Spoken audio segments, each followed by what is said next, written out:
Assalamualaikum warahmatullahi wabarakatuh. Saya Ibu Fitri. Pada kesempatan ini saya akan menyampaikan pengantar praktikum fisiologi sistem kemih. Setelah mengikuti praktikum, diharapkan Anda dapat menjelaskan tentang renal clearance, menjelaskan tentang peran ginjal dalam kesetimbangan asam basa, kemudian menjelaskan tentang diuretik, dan yang terakhir dapat menjelaskan tentang gagal ginjal dan konsep dari hemodialisis. Bersihan ginjal atau renal clearance. Clearance atau nilai bersihan plasma adalah volume plasma yang dibersihkan dari suatu zat per menit dalam satuan mili per menit. Tes renal clearance digunakan untuk menilai tingkat fungsional jaringan ginjal. Zat yang dibersihkan dari plasma itu ada beberapa cara. Yang pertama, difiltrasi seluruhnya di glomerulus, misalnya inulin. Dan yang kedua, difiltrasi di glomerulus sebagian dan seluruhnya disekresi, sisanya itu di tubulus, contohnya PAH. Dan yang terakhir adalah dia difiltrasi semua di glomerulus, tetapi semua zat itu direabsorpsi di tubulus. Ini adalah ilustrasi dari penjelasan sebelumnya. Yang pertama yaitu zat yang hanya difiltrasi, contohnya inulin. Yang kedua adalah zat yang difiltrasi dan direabsorpsi seluruhnya, contohnya adalah glukosa. Dan yang terakhir adalah zat yang difiltrasi dan disekresi seluruhnya, contohnya adalah PAH.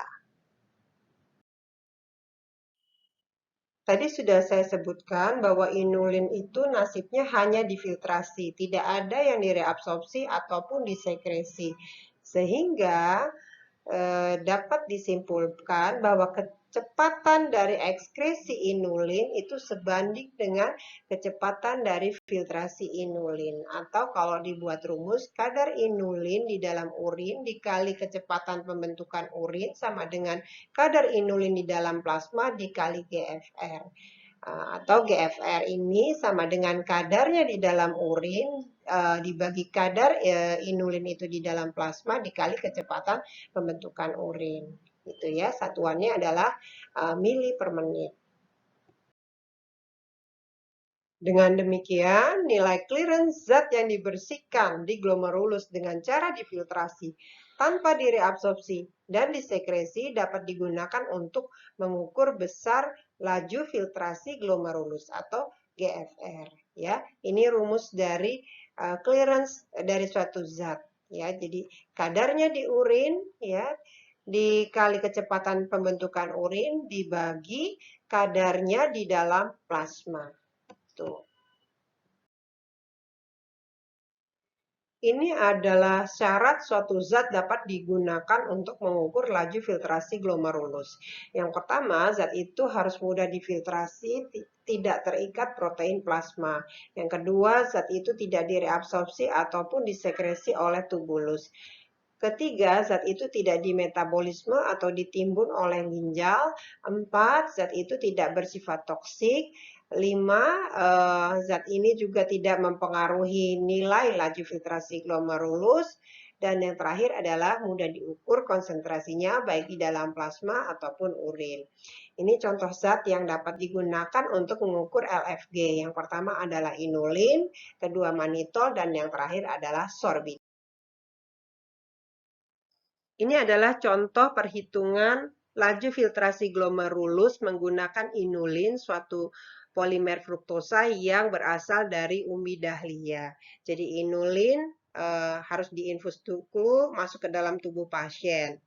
Nah, dari data didapatkan di soal ini kadarnya di dalam plasma 4 mg per liter. Kemudian urin yang terkumpul dalam 2 jam itu didapatkan 0,2 liter dengan kadarnya inulinnya itu 360 mg per liter. Sehingga dapat dihitung laju filtrasi glomerulus menggunakan rumus clearance inulin. Jadi kadarnya di dalam urin 360 mg per liter dikali kecepatan pembentukan urin, yaitu 0,2 liter dibagi 2 jam. Ya. Terus dibagi kadar inulin di dalam plasma yaitu 4 mg per liter. Sehingga didapatkan LFG 9 liter per jam. Ini dapat dikonversi menjadi mili per menit. Karena harus diinfus ya masuk ke dalam tubuh pasien, maka dinilai perhitungan laju filtrasi glomerulus dengan inulin ini tidak praktis. Jadi digunakan zat lain yaitu kreatinin. Kreatinin itu berasal dari otot dan kadarnya dalam plasma relatif tetap. Jadi dengan penggunaan kreatinin ini dapat diperkirakan laju filtrasi glomerulus. Rumusnya sama, yaitu di sini menggunakan clearance kreatinin, LFG-nya. Dan ada sejumlah kecil kreatinin yang disekresi. Oleh karena ada yang disekresi, maka perhitungan dari laju filtrasi glomerulus atau GFR itu akan sedikit lebih tinggi dari nilai LFG sesungguhnya. Dengan demikian, dapat disimpulkan sekali lagi bahwa untuk mengukur LFG kita harus menggunakan zat yang hanya difiltrasi, tidak direabsorpsi ataupun disekresi, gitu ya. Sehingga zat yang difiltrasi sama dengan zat yang diekskresi. Ini contoh soal yang lain, yaitu didapatkan data kadar zat inulin ya di dalam urin itu 29, kemudian kecepatan pembentukan urin 1,1 mili per menit, lalu kadarnya di dalam plasma adalah 0,25, sehingga dapat diketahui clearance-nya, masukkan ke dalam rumus ya, rumus yang ini ya, sehingga didapatkan 128 mili per menit, itu clearance-nya. Berdasarkan data clearance dari laki-laki normal ya, dengan berat badan 70 kilo, itu kisarannya antara 120 sampai 128 mili dalam menit ya. Clearance suatu zat jika dibandingkan dengan clearance dari inulin disebut dengan clearance ratio. Nah, apabila clearance ratio-nya sama dengan 1, berarti zat itu hanya difiltrasi, tidak direabsorpsi ataupun disekresi.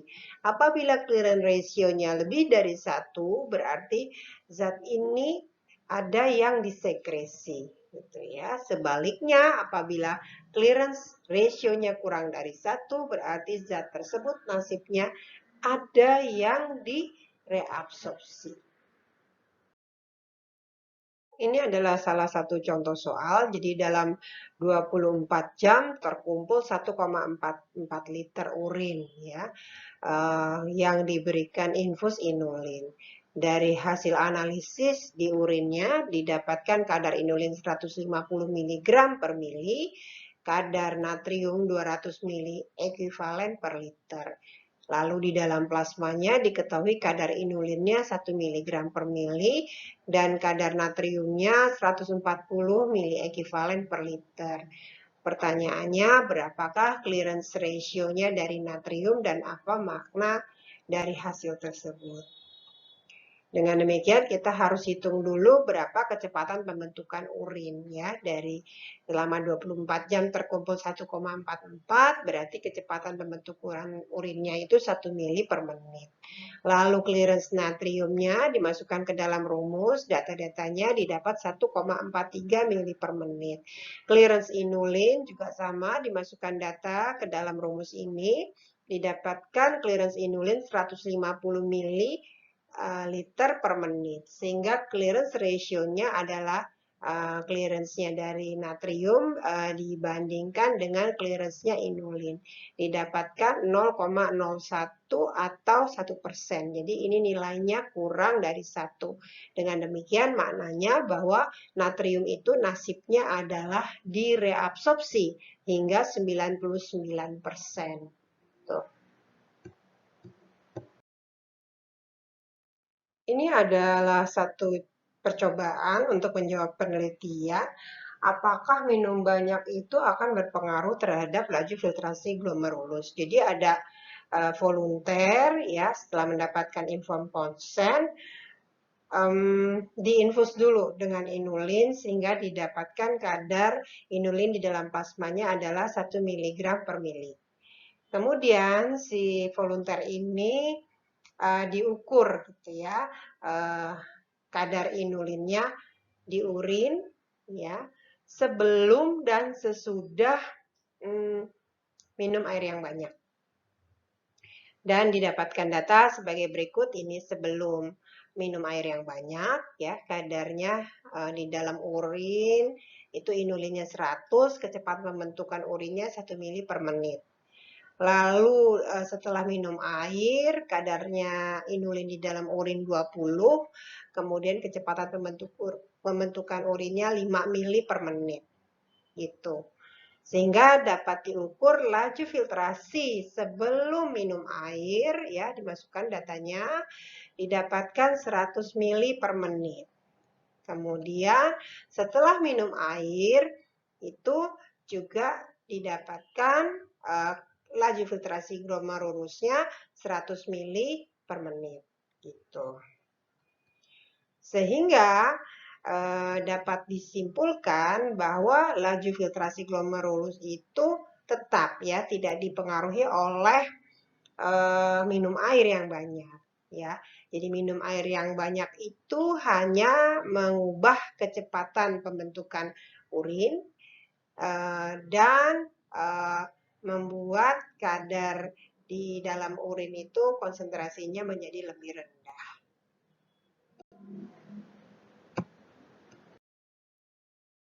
Selanjutnya akan kita bahas perhitungan clearance menggunakan para aminohipurat atau PAH. PAH ini memiliki sifat difiltrasi dan yang tidak difiltrasi akan disekresi di tubulus. Jadi semua PAH yang mencapai nefron itu akan dibersihkan dari plasma dan PAH tidak direabsorpsi. Sehingga clearance dari PAH itu dapat menggambarkan efektif renal plasma flow atau ERPF. Dan besarnya ERPF ini adalah 85-90% dari true renal plasma flow atau actual renal plasma flow. Ini adalah contoh perhitungan, didapatkan data kadar PAH di dalam plasma adalah 0,02 mg per mili, kecepatan pembentukan urin 0,9 mili per menit, kemudian kadar PAH di dalam urin 14 mg per mili. Sehingga kita bisa hitung efektif renal plasma flow menggunakan rumus clearance PAH. Ya, data-data itu dimasukkan ke dalam rumus, didapatkan hasil 630 mili per menit. Nah, bila rasio ekstraksi rata-rata PAH dalam plasma adalah 0,9, maka actual renal plasma flow atau true renal plasma flow-nya adalah 630 dibagi 0,9 atau 700 mili per menit. Untuk menghitung berapa renal blood flow, kita memerlukan data hematokrit. Ya, ini rumus dari menghitung renal blood flow. Jadi perlu ada data renal plasma flow dan hematokrit. Jadi kalau kita tahu hematokrit pasien adalah 45%, maka renal blood flow-nya dapat dihitung. Jadi datanya masuk ke dalam rumus, begitu, didapatkan renal blood flow-nya 1273 mili per menit. Ini adalah satu contoh soalnya.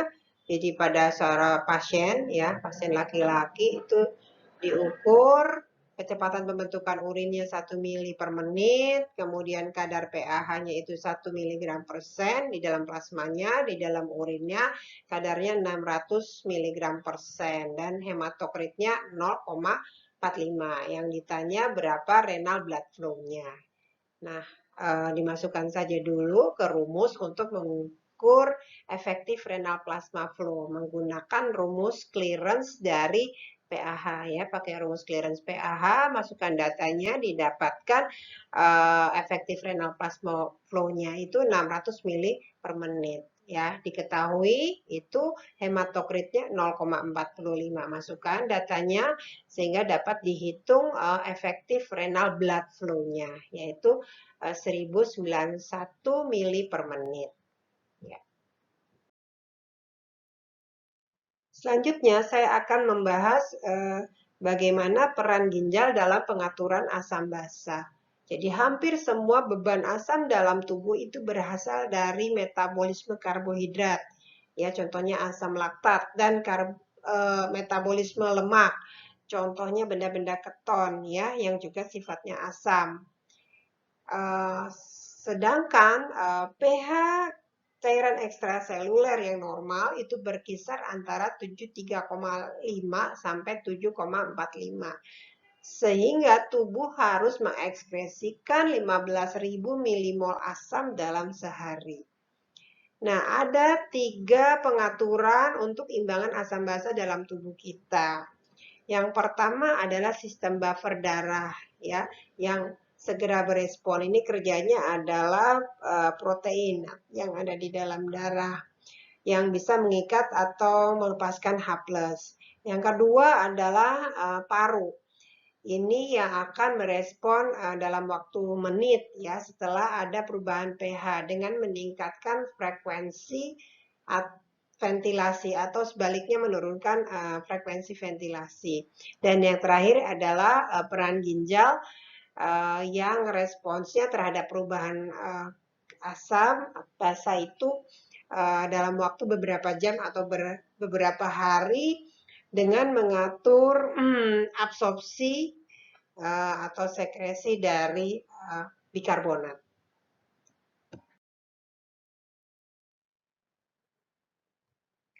Jumlah H+ yang dapat disekresi bergantung pada derajat keasaman urin. Jadi kalau pH urinnya itu sudah sampai 4,5, itu tidak lagi H+ dapat disekresi. Terdapat 3 jenis reaksi buffer asam yang memudahkan sekresi H+ di tubulus. Yang pertama, H+ itu akan bereaksi dengan bikarbonat membentuk H2O dan CO2, atau dia akan bereaksi dengan HPO4 ya menghasilkan H2PO4-, dan yang terakhir dengan NH3 membentuk NH4.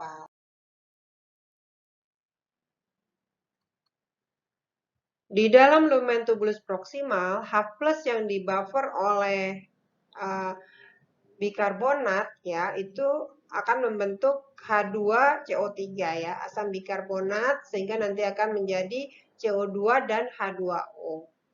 Sehingga pH filtrat di tubulus proksimal diharapkan tidak banyak berubah. Nah, apabila buffer bikarbonat tidak cukup untuk mengikat ion H+, maka ion H+ itu akan dibuffer oleh HPO4 2- ya, membentuk H2PO4-, dan ini akan menambah keasaman urin. Nah, yang terakhir adalah buffer amonia. Jadi H+-nya itu bereaksi dengan NH3 di tubulus proksimal dan distal. Seperti itu. Ini adalah proses reabsorpsi bikarbonat. Jadi bikarbonat yang difiltrasi ya itu akan bereaksi dengan H+ yang disekresi dari tubulus sel-sel tubulus. Dari mana sih H+-nya ini? Asalnya adalah dari H2O dan CO2 yang menjadi bikarbonat dengan bantuan enzim karbonik anhidrase.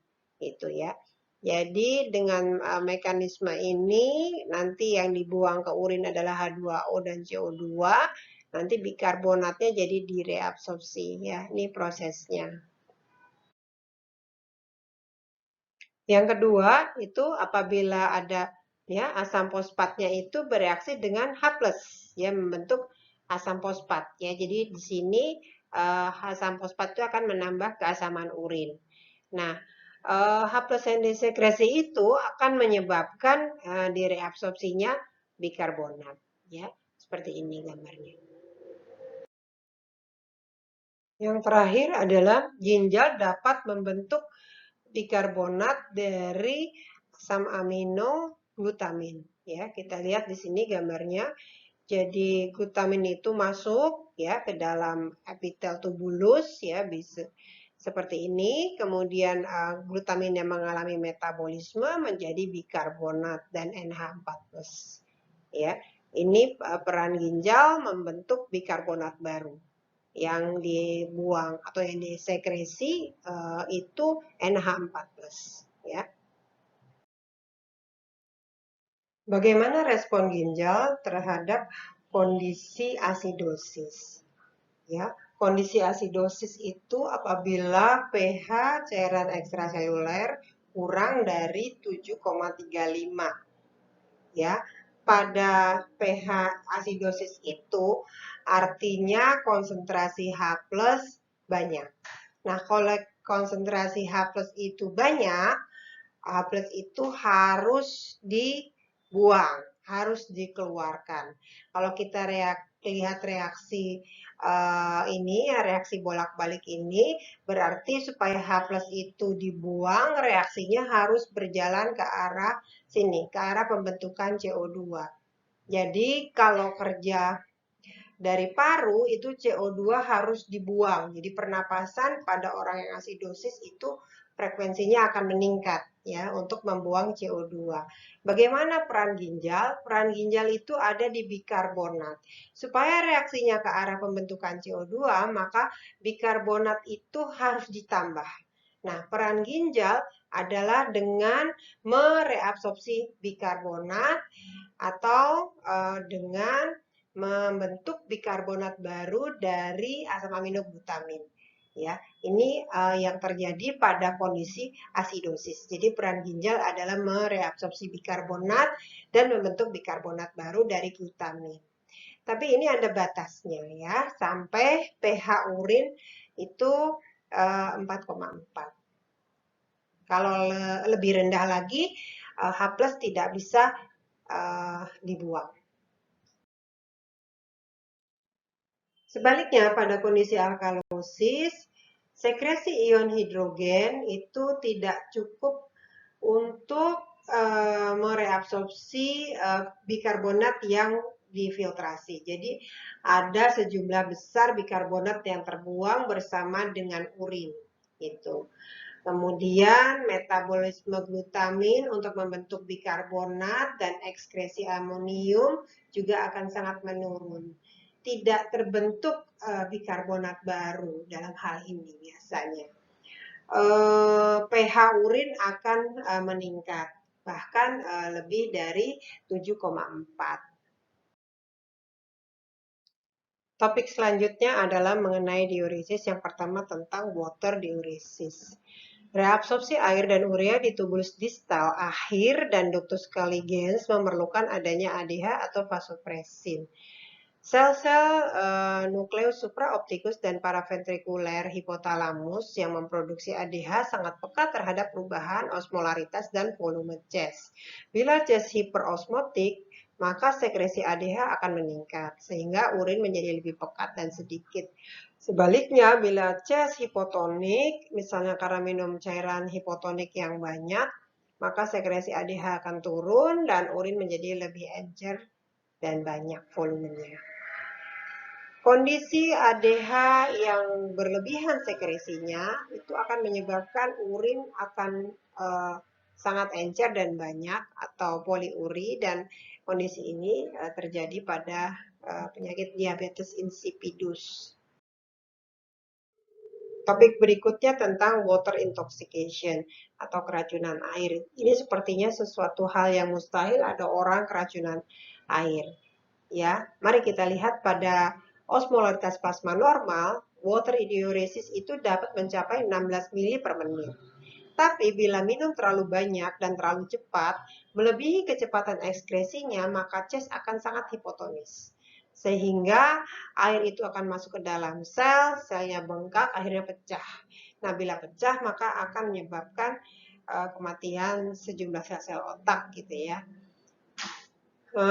Water intoxication ini juga dapat terjadi apabila seseorang minum setelah pemberian ADH, misalnya untuk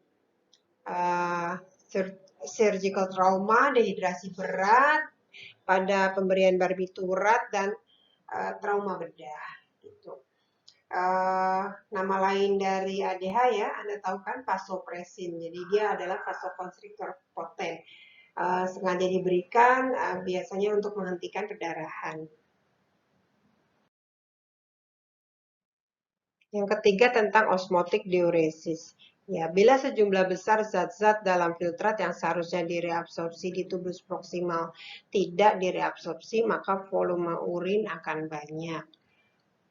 Karena zat-zat tersebut ya, apabila dia masuk ke tubulus distal ataupun koligens, itu akan menyebabkan proses reabsorpsi air akan terhambat ya, jadilah diuresis osmotik. Contoh osmotik diuresis ini pada kondisi DM, pada pemberian fluorizin, ini zat yang menghambat reabsorpsi glukosa, pada pemberian manitol, dan adanya urea dan natrium yang overload. Selanjutnya ada diuretikum, yaitu zat yang berperan meningkatkan ekskresi urin. Zat-zat ini akan selain membuang air, juga yang perlu diketahui akan menyebabkan sejumlah elektrolit juga dapat terbuang. Ini beberapa contoh yang sifatnya diuretikum. Yang pertama air, karena dia menghambat sekresi vasopresin. Demikian juga alkohol, itu menghambat sekresi vasopresin. Lalu juga ada zat yang bekerja sebagai antagonis dari reseptor vasopresin. Ini juga akan menyebabkan terjadinya diuresis. Lalu tadi sudah sebelumnya kita bahas ada zat-zat yang sifatnya osmotik diuresis, contohnya manitol dan glukosa. Kemudian ada zat-zat lain yang obat-obatan ya, misalnya dia menghambat karbonik anhidrase, kerja karbonik anhidrase, misalnya obat Diamox ya. Kemudian ada juga yang bekerja di angsa Henle ya, disebut juga loop diuretik ya, contohnya furosemid begitu ya. Dia menghambat transport proses reabsorpsi di situ ya, ion natrium terutama, sehingga nantinya air ikut terbuang. Tuh. Nah, pada gambar ini dapat Anda lihat diuretik ya yang bekerja pada nefron. Yang ini misalnya nomor 1 furosemid begitu, kerjanya di bagian sini ya, di loop Henle. Kemudian tiazid itu kerjanya di tubulus distal. Ya, ada yang sifatnya aldosteron antagonis ya, jadi mencegah reabsorpsi natrium ya, karena menghambat aldosteron. Atau ada yang keempat, ini antagonis dari reseptor vasopresin. Nanti ini akan Anda bahas lebih detail pada pelajaran farmakologi ya, untuk obat-obat diuretikum ya, terutama untuk obat-obat kardiovaskuler. Ada sejumlah hal yang dapat menyebabkan gangguan fungsi ginjal. Yang pertama karena infeksi, baik karena yang hematogenik atau retrograde dari uretra melalui traktus urinarius sampai ke ginjal, atau karena logam berat, ya, pestisida, aspirin dosis tinggi dalam jangka waktu panjang, ya, zat-zat yang bersifat toksik. Kemudian respon imun, misalnya ada glomerulonefritis yang menyertai radang tenggorok akibat streptococcus, obstruksi jalan keluar kemih ya, di saluran kemih, batu ginjal, tumor, hipertrofi prostat begitu, atau karena penurunan suplai darah, misalnya pada gagal jantung, perdarahan, shock, dan aterosklerosis yang akan menyebabkan penurunan tekanan filtrasi. Inilah beberapa hal yang menyebabkan gagal ginjal. Akibat dari gagal ginjal itu dapat dilihat pada tabel ini. Yang pertama, menyebabkan toksisitas uremia, ya. Ureum yang banyak itu bisa menyebabkan mual, muntah, diare, kemudian masalah pada gangguan mental juga bisa, ya. Abnormalitas dari sistem saraf, baik sensorik maupun motorik. Lalu fungsi ginjal kan seperti disebutkan sebelumnya itu adalah membuang asam ya, jadi bisa terjadi asidosis metabolik, kemudian bisa terjadi retensi kalium, gangguan imbangan natrium, imbangan fosfat dan kalsium, kehilangan protein plasma, kemudian hipertensi, ya, anemi karena ginjal tadi membentuk eritropoietin dan akumulasi zat-zat yang toksik dan sistem metabolisme itu juga dapat menyebabkan depresi sistem imun. Jadi banyak masalah yang ditimbulkan akibat gagal. Untuk mengatasi gangguan fungsi ginjal ada satu metode yang disebut dialisis. Nah, metode dialisis ini tujuannya adalah untuk menghilangkan zat-zat toksik dan berlebihan sehingga dapat mempertahankan balance cairan ekstraseluler termasuk juga balance elektrolit. Prinsipnya perpindahan molekul atau ion mengikuti beda konsentrasi. Jadi alatnya itu ada pipa dengan dinding yang permeable terhadap semua zat ya, kecuali yang besar ukurannya misalnya protein plasma, dan ada cairan dialisis yang komposisi cairannya itu serupa dengan komposisi plasma. Pada gambar ini dapat dilihat skema ya, ilustrasi dari mesin dialisis. Jadi darah dari pasien itu akan dimasukkan begitu ke dalam mesin dialisis, kemudian di sini akan terjadi proses, ada osmosis, ada difusi ya, sehingga zat-zat yang tidak diperlukan itu akan dipompa keluar, dan zat yang masih diperlukan akan masuk ke dalam tubuh pasien kembali. Jadi yang masuk itu sudah dibersihkan dalam tanda kutip dari zat-zat yang toksik bagi tubuh atau yang harus dibuang dari tubuh.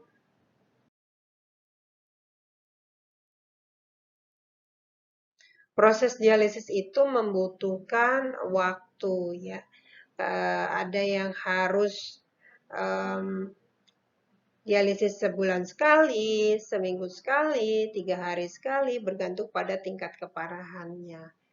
Dan sebagai alternatifnya untuk gagal ginjal selain dialisis adalah mendapatkan transplantasi ginjal. Jadi pasien harus mendapatkan donor ginjal. Di beberapa negara ini ada terjadi jual beli organ tubuh ya, termasuk menjual organ ginjal. Pada gambar kita bisa lihat bekas sayatan operasi dari penduduk di daerah kumuh di Filipina yang menjual ginjalnya hanya untuk kepentingan ekonomi. Yang perlu kita pikirkan karena kita sedang membahas faal ya, bukan terkait etik tapi terkait masalah kesehatan apa yang akan dialami oleh orang yang menjual ginjalnya atau mendonorkan ginjalnya. Jadi hidup dengan satu ginjal. Ya, itu coba dipikirkan.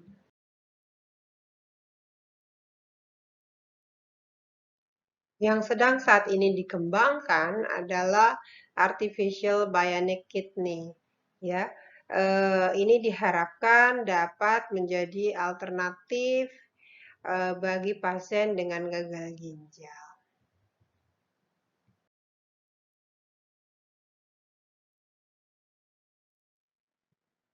Demikian pengantar dari saya tentang praktikum fisiologi sistem kemih. Terima kasih atas perhatiannya.